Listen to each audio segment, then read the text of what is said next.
All right, I'm taking time to respond to Monique again. She made another greasy ass video with her daddy. We kind of relitigating some of the stuff she said on Club Shay Shay, where she talked about how she was on the show and somebody, they played a game, Would You Rather? And I guess she felt like they insulted her husband's sexuality, which is interesting because she can always talk shit about everybody else's sexuality.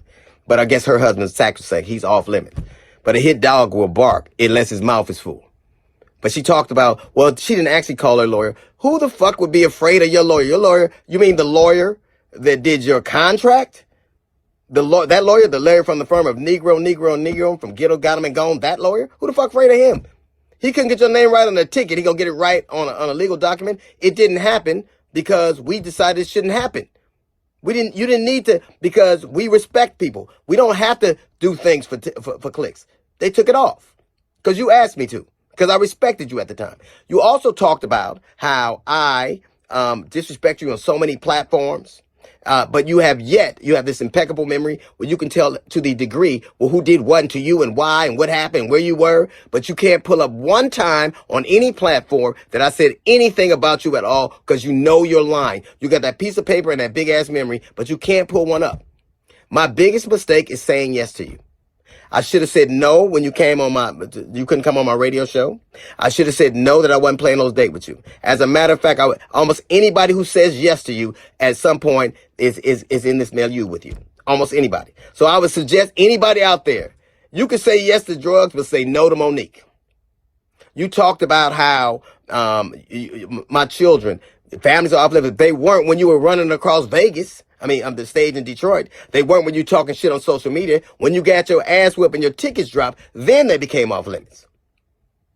But let's do this. Let's decide that you will treat my children like you treat yours, like you don't know them, invisible, like you have no relationship with them, like you're estranged.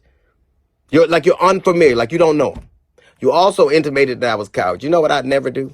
I would never let my woman take care of me.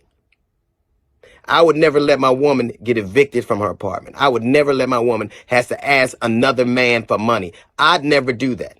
Can your old man say the same?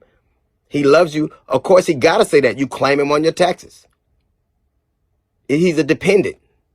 He's sitting there with you right now. And everything. Because it ain't like he does anything else. But you never address the salient point.